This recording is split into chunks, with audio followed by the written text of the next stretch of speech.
Hey guys, and welcome back to episode 91 of the Sim Racing Show. And this week, Fanatec has made a move the rest of the industry simply can't ignore because they've cut prices. I repeat, they've cut prices, and it is changing the way that we look at the direct drive ecosystem in terms of what we recommend. We're also going to talk about Assetto Corsa EVO's 0.5 update. We've got some details that we already know. There's another big Fanatec announcement that flew a bit under the radar, and a brand new sim release that's already dividing opinion. Sounds familiar.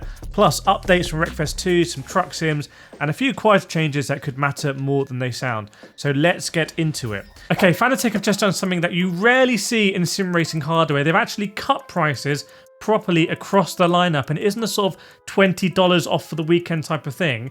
And because it's happening straight after the Podium DD launch, it feels like a really deliberate move. So I'm going to go through the biggest price drops that you need to know about, but also we're going to ask the awkward questions. How have they been able to do these price drops? How come these price drops weren't around before? And what happens, for example, if you bought a wheelbase a year ago? Well, let's start with the wheelbases. So, for example, the CSL DD QR2 5 Newton meters. This is like the workhorse of the Fanatec ecosystem, I would say, like the 5 Newton meter wheelbase, very popular. That's gone from $429 to $399. So, ironically, that is like a $30 price drop, but we're going to come back to it. Now, that $399 still doesn't stack up that favorably, for example, against the Logitech RS50, which is actually an 8 Newton meter wheelbase for about $349. So the Fanatec is still more expensive and it's less Newton meter. But like I said, we'll come back to it. The 8 Newton meter CSL DD-QR2 is the same wheelbase, but with the boost pack, used to be $549. That's gone down to $479. So a bit more of a price drop. But remember, all you're really getting is an extra power pack here, and I don't think that power pack should cost $80. It shouldn't cost $80 over the 5 Newton meters. Now the Gran Turismo DD Pro 8 Newton meters, this is a big one because it's 8 Newton meters and it's PS5 compatible, so this goes up against T598 RS50, etc. That's gone from $739. We've spoken about this in previous sim racing shows that I didn't understand how that wheelbase was so expensive because it was not competitive at all at $739, but now it's gone down to $599. However, that's still way more expensive than the Logitech RS50 PlayStation compatible version. And for $499/$599 pricing changes on the THRUSTMASTER ecosystem, you get the whole thing. You get the pedals, you get the T598 wheelbase, and you get a rim as well. So there's still competition there for Fanatec, but it's way more competitive. And I want to make sure this is clear. This is a good thing for sim racing that Fanatec's prices are coming down. Hopefully it's going to bring even more competition. Now there's some really big price drops to let you know about. The ClubSport DD, this is a 12 Newton meter wheelbase, was $999, so $1,000. Now is $699. So it's gone down $300. It's gone down 30%, which is massive. And I feel like Fanatec needed to do this because the MOZA R25 Ultra came out, and that's $899 for 25 Newton meters. So it made no sense for Fanatec to have a 12 Newton meter base for more expensive than MOZA's 25 Newton meters. So that's come down. The ClubSport DD Plus, this is Fanatec's 50 Newton meter wheelbase that has full force support, was $1,200. Now is $899. So it matches the MOZA R25 Ultra. And I think that's a fair comparison. I think Fanatec can make a case for saying, look, get the ClubSport DD Plus. It's 15 Newton meters, but you're not going to run it more than that. And it has full force, and it's the same price as MOZA's R25 Ultra. I think that's competitive from Fanatec. Now let's move into the bundles. This is where things get interesting. Remember, I want to see, are there going to be price drops here that mean that I can genuinely recommend Fanatec products more than the competition? Let's see. So the CSL DD, this is a 5 Newton meters QR2 ready to race bundle. So it comes with that P1 rim and the non-load cell pedals, was $569, now $539. So it's gone down just $30, but that does help it. That is cheaper a little bit than the RS50 bundle, even using my KIRETH'S discount. So the RS50 on Logitech, don't tell them, but if you buy everything separately and use my discount, you get like 10% off often. That's around $600, I believe, with my discount.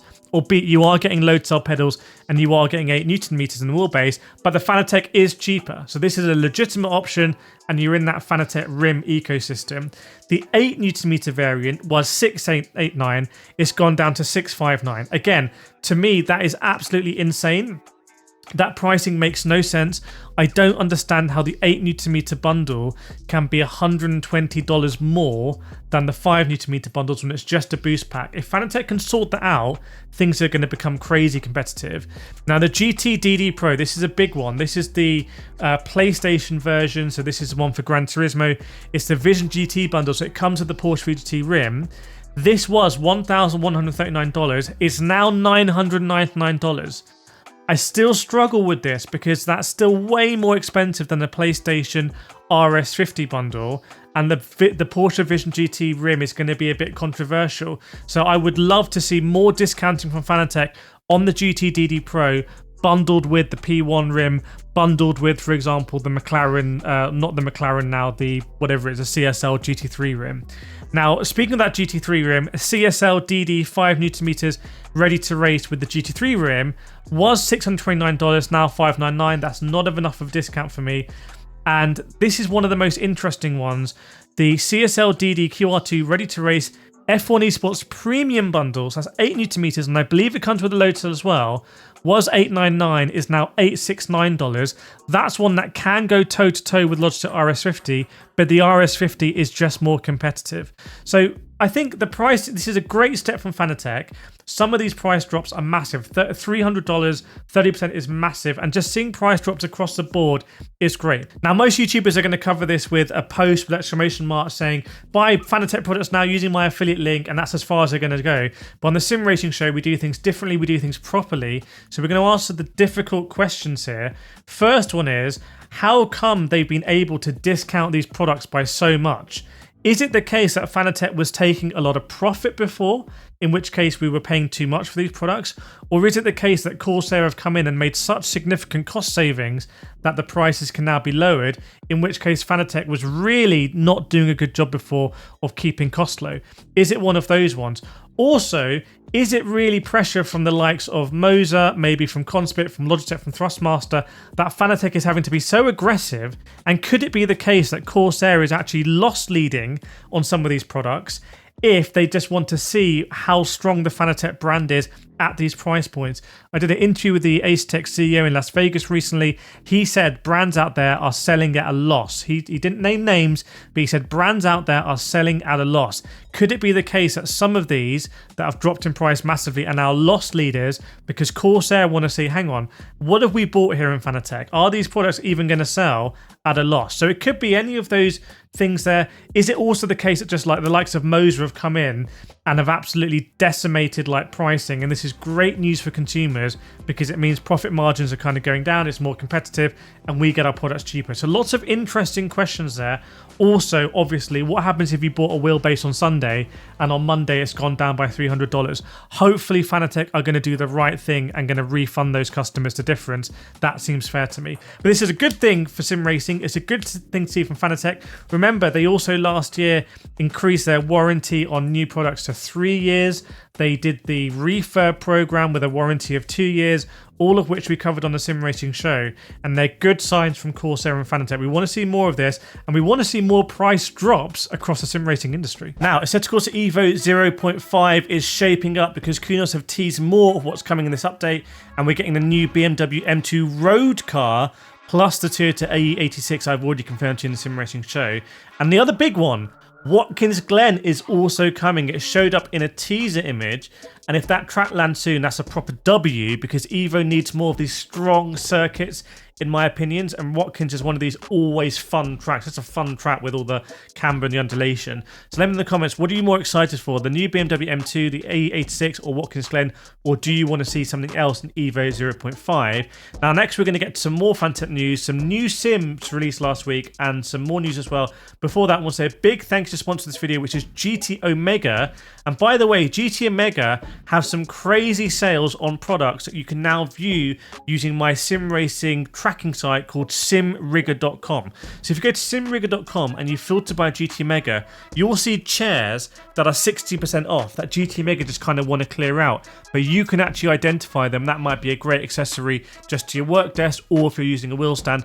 Obviously, they've got the rigs like the Prime Light here as well. You can also see discounts. So go to simrigger.com, filter by GT Mega, or go to gtmega.co.uk. And remember, anything on discount, still use my code KIRETH5. It gives you an extra 5% off at basket.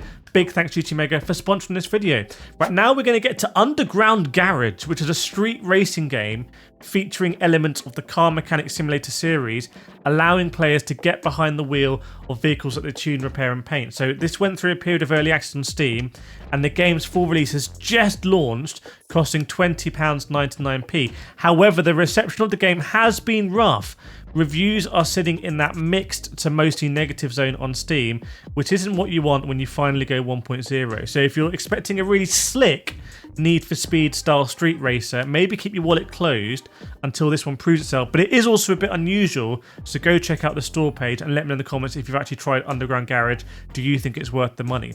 Now, some more Fanatec news I've been trailing, and it could be huge for people who already have other peripherals, because Fanatec have kind of partnered with Elgato, but Fanatec are part of Elgato anyway. It's all part of the Corsair thing. I went to see them in Las Vegas, and now the plugin for the Stream Deck has been announced. So you can now change your Fanatec wheelbase settings mid-race from your Stream Deck. So instead of like going through the little menus on your wheels and the tiny screens on Fanatec wheelbases, you can just hit the buttons on your Elgato Stream Decks. And Elgato Stream Decks are very popular peripherals, so this could be a genuine nice quality of life upgrade for a lot of people. I think another sensible move by Corsair here. Now, Wreckfest 2 is still moving forward in early access. By the way, I think one of the best early access racing games of recent years, and we finally know what they're going to do with career mode, and it's going in a bit of a new direction. It's a bit more real world than you might expect. They're splitting their career into 3 routes: Racer, Bone Breaker and Crasher, so you can lean more towards clean racing, rough racing or full-on chaos. You then move through events from national to international level, and the difficulty ramps up gradually. So if you want more of the proper like rallycross, like folk racing vibe, you can stick to more of those European style events. But don't worry, the Demolition Derby Chaos is still very much on the menu. So I like what Wreckfest 2 is doing. Maybe we'll try and do an interview with the developers there. Now, truck sim stuff. Euro Truck Simulator 2 and American Truck Simulator physics are about to change, and it's bigger than it sounds.